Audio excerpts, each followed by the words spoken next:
कैसे हो सब लोग? आप लोग आपकी पढ़ाई कैसे चल रही है?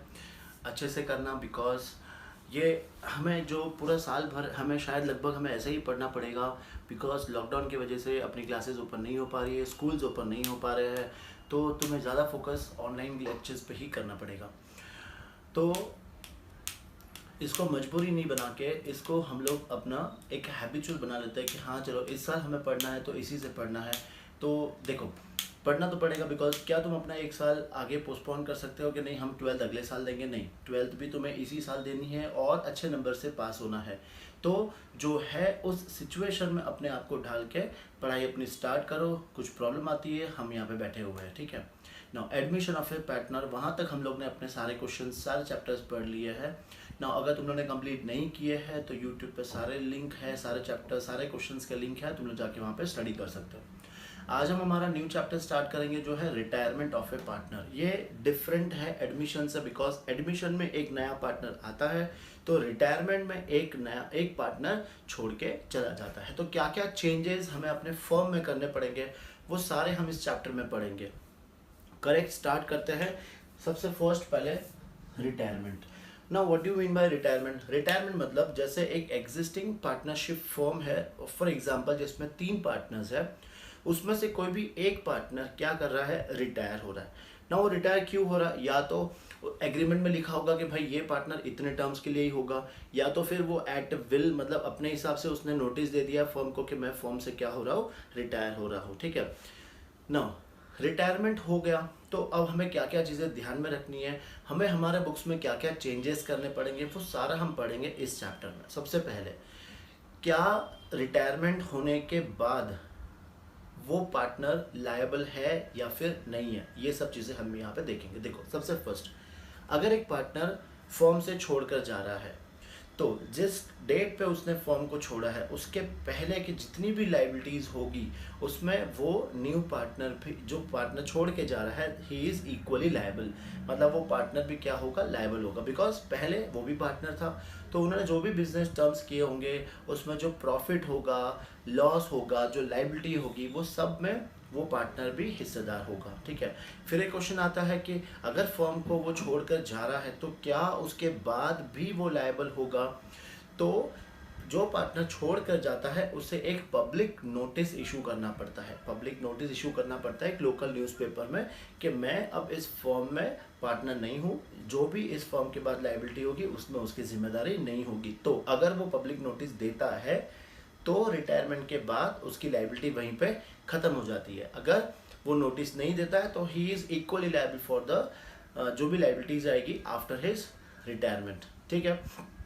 अब रिटायरमेंट होने के बाद हमें अपने फर्म में क्या क्या चेंजेस करने पड़ते हैं हम वो सीखेंगे, ठीक है। जैसे एडमिशन ऑफ चैप्टर में हमने पढ़ा था, वैसे ही रिटायरमेंट में सबसे फर्स्ट हमें क्या फाइंड करना पड़ेगा? यहाँ पर भी new profit sharing ratio, new profit sharing ratio. फिर इसमें हमें पढ़ना है गेनिंग रेशो। फिर हमारे जो अनडिस्ट्रीब्यूटेड रिजर्व्स एंड लॉसेस है उसका क्या करना है वो सीखेंगे हम लोग, अनडिस्ट्रीब्यूटेड रिजर्व्स एंड लॉसेस। फिर फोर्थ हमें वापस से वही revaluation of assets and liabilities. हमारे एसेट्स और लाइबिलिटीज को हम क्या करेंगे? रीवैल्यू करेंगे। फिर computation of amount payable to retiring partner,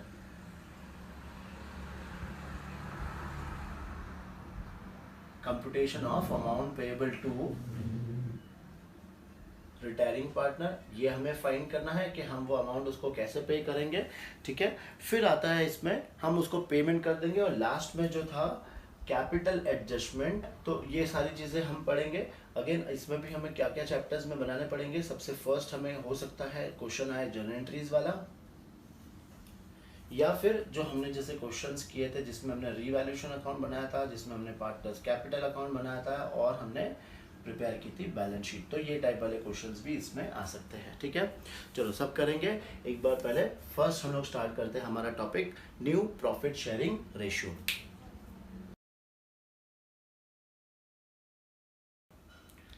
चलो स्टार्ट करते हैं। हमारा फर्स्ट टॉपिक जो है change in profit sharing ratio, change in profit sharing ratio हम लोग यहाँ पे पढ़ेंगे कि न्यू प्रॉफिट शेयरिंग रेशो कैसे कैलकुलेट करते हैं। जैसे हम लोग ने एडमिशन में पढ़े थे, एडमिशन में टोटल 6 केसेस थे, अगर तुम लोग को याद होगा तो वहाँ पे केसेस थोड़े बहुत टिपिकल थे, लेकिन यहाँ पे जो केसेस है वो लगभग बहुत इजी है। देखो फर्स्ट केस क्या है, when one partner retires and new profit sharing ratio among the remaining partners is not given.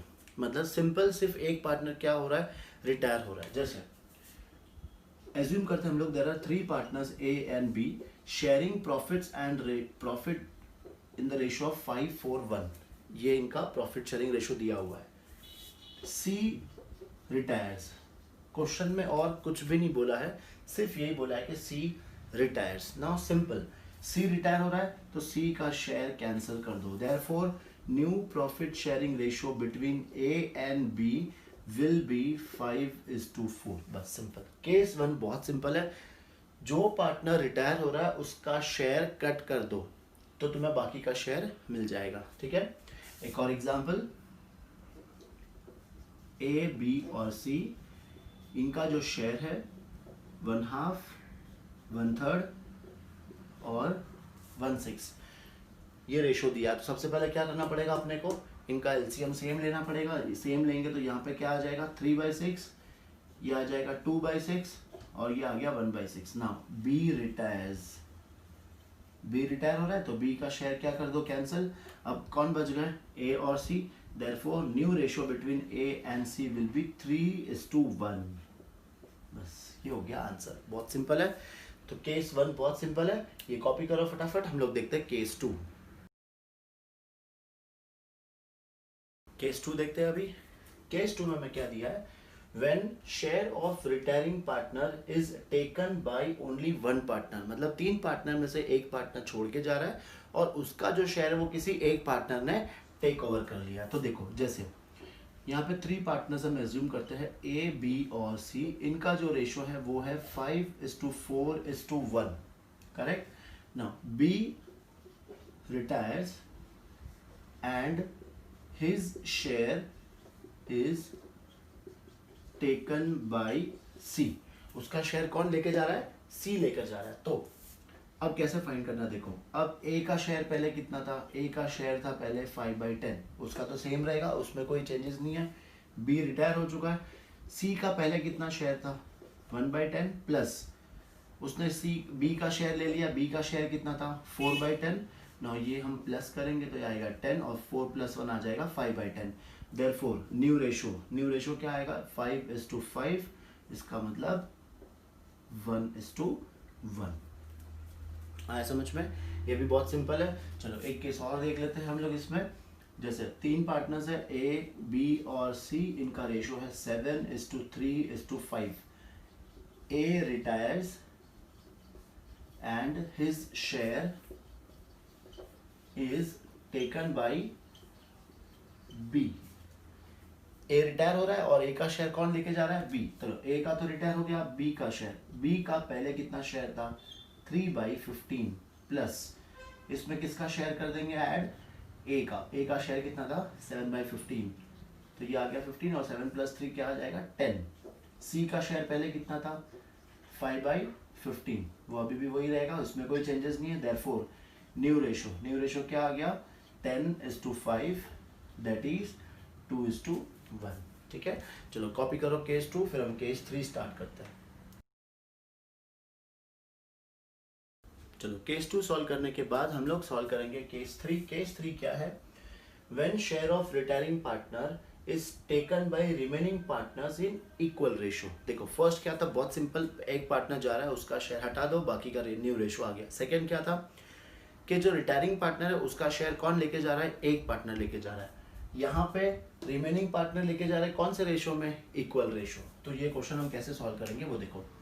जैसे 3 पार्टनर्स है ए बी एंड सी, इनका शेयर है समझो 3:2:1।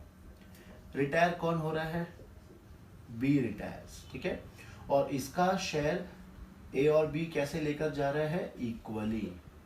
क्वेश्चन में हमें ये चीजें दी हुई है। ठीक है, तो अब क्या करेंगे, सबसे पहले जो बी का शेयर है उसको हम लोग क्या करेंगे half. So half share of B equal to, B का शेयर कितना है 2/6, इसको हम क्या करेंगे हाफ, तो क्या आ जाएगा ये 2/12, 2/12 आ गया ना। 2/12 के बाद अब हमें क्या करना है, ए का शेयर पहले कितना था, ए का शेयर था पहले 3/6, अब क्या करना है उसमें 2/12 प्लस कर देना है, तो कितना आएगा ये, एलसीएम ले लेंगे 12, फिर 2 से मल्टीप्लाई करेंगे तो 6, 6 प्लस 2 कितना आ जाएगा 8/12। और ऐसे ही से हम किसका ले लेंगे, सी का शेयर, ना सी का शेयर पहले कितना था, सी का शेयर 1/6, अब और कितना ऐड कर देंगे 2/12, सेम एलसीएम ले लेंगे 12, 2 से मल्टीप्लाई करेंगे तो 2 प्लस 2 ये कितना आ जाएगा 4/12। देयरफॉर न्यू रेशो क्या आया इनका 8:4, दैट इज इसको और छोटा कर देंगे तो 4:4 के टेबल में जा रहा है तो 2:1। सिंपल है, सिर्फ हमें क्या करना है, जो पार्टनर जा रहा है पहले उसके शेयर को हाफ करना है, फिर हाफ करने के बाद दोनों के शेयर में प्लस कर देना है। समझ में आया? एक और एग्जांपल करते हैं हम लोग इसका, ए बी एंड सी, समझो ये तीन पार्टनर्स है, 7:5:4 ये इनका रेशियो है। कौन रिटायर हो रहा है, चलो सी को रिटायर कर देते हैं, सी रिटायर्स और इसका शेयर ए और बी लेकर जा रहे हैं कैसे, इक्वली। तो हम फर्स्ट क्या करेंगे, जो सी का शेयर है उसे हम हाफ करेंगे, so half share of C is equal to, C का पहले कितना शेयर था 4/16 इनटू इसको हम कर देंगे हाफ। चलो इसे यहाँ पे हम लोग छोटा कर देंगे, जैसे 2 1 जा 2 2 जा और फिर 2 1 जा 2 8 जा, तो ये आंसर आ गया 1/8।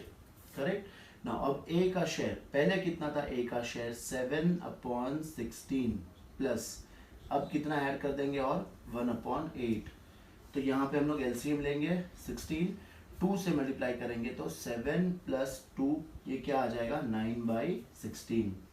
फिर ऐसे ही हम ले लेंगे बी का शेयर, बी का शेयर पहले कितना था 5/16, कितना प्लस करेंगे हम लोग इसमें 1/8, तो ये आ गया 16, फिर ये आ गया 5, 5 प्लस 2 ये आ गया 7/16। देयरफॉर न्यू रेशो इनके बीच में क्या आया 9:7।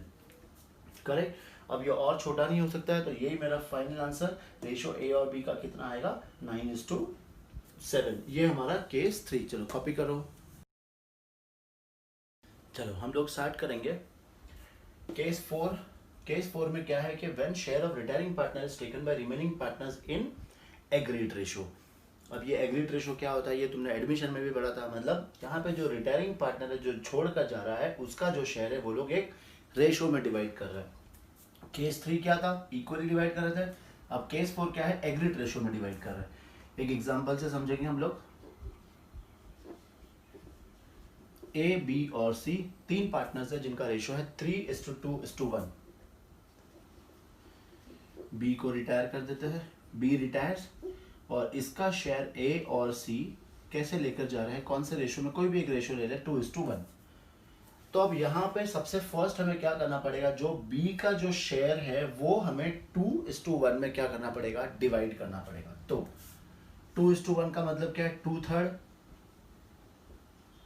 2/3 शेयर ऑफ बी। बताओ बी का शेयर क्या है 2/6 इंटू 2/3। करेक्ट ना। अब ये 2/3 करने के लिए हम लोग इसको शॉर्ट भी कर सकते हैं, और अगर शॉर्ट नहीं करना है तो ऐसे ही लिख लो, कोई प्रॉब्लम नहीं है, आंसर तुम्हारा तो भी आएगा। 2/3 शेयर ऑफ ए और 1/3 शेयर ऑफ बी, 2/6 इंटू 1/3 ये कितना आ जाएगा 2/18। ठीक है। अब ये कौन लेकर जा रहा है, ये ए, और ये कौन लेकर जा रहा है सी। तो हम क्या करेंगे, अब ए का शेयर ना, ए का शेयर कितना था पहले 3/6 प्लस ए के शेयर में कितना प्लस करेंगे हम लोग 4/18। बस यहाँ पे क्या ले लेना है हमें, एलसीएम 3 से मल्टीप्लाई करेंगे तो 9, 9 प्लस 4 यह आ जाएगा 13/18। ऐसे ही हम किसका शेयर निकालेंगे, अब सी का शेयर निकालेंगे।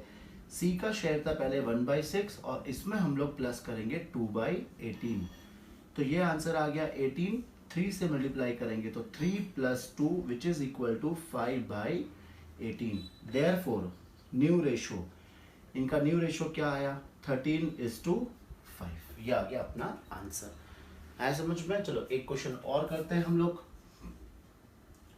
ए, बी और सी इनका जो शेयर है वो है 4:2:1। ए रिटायर हो रहा है, ए का शेयर बी और सी कौन से रेशो में ले लेंगे? चलो 3:2। ठीक है, तो सबसे फर्स्ट हमें यहाँ पे क्या करना है, जो ए का जो शेयर है वो हमें 3:2 में क्या करना है? डिवाइड करना है। तो ए का शेयर कितना है? देखो 4/7। उसका पहले क्या करेंगे? 3/5 और 2/5 करेंगे। तो 3/5 शेयर ऑफ ए का शेयर है 4/7 इंटू 3/5, तो ये कितना आ जाएगा? 12/35। फिर 2/5 शेयर ऑफ ए का शेयर है 4/7, इसका हम लोग कितना निकाल लेंगे? 2/5, तो ये क्या आएगा? 8/35। करेक्ट। नाउ अब हमें क्या करना है, ये हम किस में प्लस करेंगे? बी में। ये हम किस में प्लस करेंगे? सी में। तो अब देखते हैं बी का शेयर। बी का शेयर पहले कितना था? 2/7 प्लस कितना प्लस करना है? 12/35। कैसे आएगा? ये 35 एलसीएम ले लेंगे, 5 से मल्टीप्लाई करेंगे तो आएगा 10। 10 प्लस 12 इक्वल टू 22/35। फिर हम निकालेंगे सी का शेयर। सी का शेयर पहले कितना था? 1/7। अब कितना प्लस करना है? 8/35। नाउ कैसे? एलसीएम ले लेंगे 35, 5 से मल्टीप्लाई करेंगे तो ऊपर आएगा 5। 5 plus 8 equal to 13/35। Therefore new ratio क्या आया इनके बीच में? 22:13। प्रैक्टिस के लिए तुम लोग कोई भी रेशो लेके करो, एक बार 2-3 बार और प्रैक्टिस करो, आ जाएगा। तो ये सारे हम लोग ने केसेस पढ़ लिए। ये हो गया हमारा न्यू प्रॉफिट शेयरिंग रेशो कैसे फाइंड करते हैं। बहुत इजी था, सिर्फ 4 केसेस थे।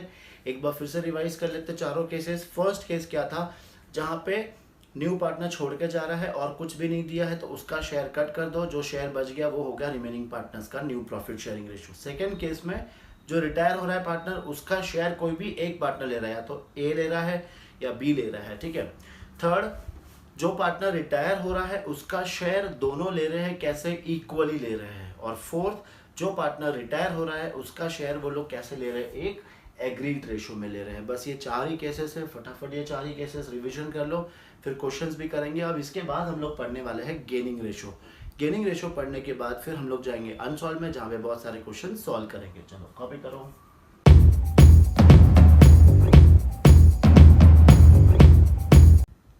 हमारा नेक्स्ट टॉपिक है gaining ratio. Now gaining ratio is just opposite to sacrificing ratio. देखो कैसे, पहले तो मतलब समझना पड़ेगा कि हम लोग रिटायरमेंट में गेनिंग रेशो क्यों निकालते, क्यों सैक्रिफाइसिंग रेशो क्यों नहीं निकालते। देखो एडमिशन में पहले थे 2 पार्टनर्स ए और बी, दोनों जो है रेशो आपस में शेयर करते थे, समझो 1:1 में। अब एक नया पार्टनर इसमें एडमिट हो रहा है तो ए और बी को अपने शेयर में से कुछ हिस्सा देना पड़ता था। किसको? सी को। तो ए और बी वहां पे क्या कर रहे थे? सैक्रिफाइस कर रहे थे। पर रिटायरमेंट में तो उल्टा है, पहले 3 पार्टनर्स थे ए बी सी, जो प्रॉफिट था वो तीनों बांटते थे। अब किसी एक पार्टनर के जाने से जो प्रॉफिट होगा वो किसको डिस्ट्रीब्यूट करना पड़ेगा? सिर्फ रिमेनिंग पार्टनर्स को। तो बी का शेयर किसके पास जाएगा? किसी के भी पास जा सकता है। मतलब वो लोग क्या कर रहे हैं? गेन कर रहे हैं। तो हमेशा याद रखना, रिटायरिंग में हमें क्या फाइंड करना पड़ेगा? Gaining ratio. अब इसका फॉर्मूला कैसे याद रखना है? तो सैक्रिफाइसिंग रेशो का फॉर्मूला क्या था? Old ratio minus new ratio. तो गेनिंग रेशो का फॉर्मूला क्या आएगा? New ratio minus old ratio. एकदम सिंपल सा फॉर्मूला है, new ratio minus old ratio. अब इसमें भी कुछ चीजें याद रखो, जैसे अगर क्वेश्चन में कोई भी इंफॉर्मेशन नहीं दिया है, इसका मतलब क्वेश्चन में अगर न्यू प्रॉफिट शेयरिंग रेशो नहीं दिया है तो जो पार्टनर का ओल्ड रेशो होगा वही उसका क्या हो जाएगा? Gaining ratio. ये चीज हमने सेम सैक्रिफाइसिंग रेशो में भी पढ़ी थी। कैसे? देखो एक सिंपल सा एग्जांपल, जैसे 3 पार्टनर्स है ए बी और सी, इनका रेशो है समझो 5:4:1। बी क्या कर रहा है? रिटायर हो रहा है। तो अब इनका रेशो क्या बचेगा रिमेनिंग पार्टनर्स का? 5:1। तो यही इनका न्यू रेशो भी हो जाएगा और यही इनका गेनिंग रेशो भी हो जाएगा। ठीक है, ये फर्स्ट केस है जहाँ पे क्वेश्चन में कोई भी इंफॉर्मेशन नहीं दी है, तो जो इनका न्यू रेशो आएगा वही इनका गेनिंग रेशो भी आ जाएगा। सेकंड जो केसेस थे अपने, केस 2 में क्या था, कोई भी एक पार्टनर लेके जा रहा है। सेकंड में क्या था, दोनों पार्टनर लेके जा रहे हैं इक्वली। थर्ड में क्या था, दोनों पार्टनर लेके जा रहे हैं इन एग्रीड रेशो। ना यहाँ पे हमें क्या करना पड़ेगा, सबसे पहले तुम्हें यहाँ पे न्यू रेशो निकालना पड़ेगा और न्यू रेशो निकालने के बाद तुम्हें अपना फॉर्मूला अप्लाई करना पड़ेगा, new ratio minus old ratio. ठीक है, तो इसमें कुछ इतना इंपॉर्टेंट नहीं है, तो सिंपल है, जैसे हम लोगों ने सैक्रिफाइस रेशो पे निकाला ही था। एक क्वेश्चन कर लेते हैं फटाफट। ओल्ड रेशो दिया है, समझो 5:3:2, ये तीनों के बीच में रेशो है, और बी रिटायर हो रहा है तो बाकी का इनका रेशो बच गया है 4:3।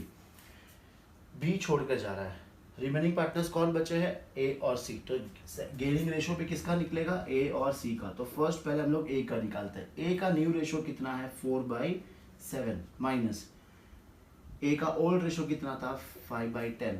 अब तुम्हें पता है यहाँ पे क्या करना है, क्रॉस मल्टीप्लाई, 10 4 ज़ा 40, 7 5 ज़ा 35 और नीचे क्या आ जाएगा 70। तो ये कितना आ गया आंसर, 5/70। अब किसका निकालेंगे हम लोग, सी का। सी का न्यू रेशो कितना आया है, 3/7 माइनस ओल्ड रेशो कितना है, 2/10। अब वही वापस सेम, 10 3 ज़ा 30, 7 2 ज़ा 14 और 10 7 ज़ा 70। ना इसमें कितना बचेगा, 16/70। ना देख लो क्या लेना है अपने को, सिर्फ न्यूमरेटर। तो इनका जो गेनिंग रेशो होगा वो क्या होगा, 5:16।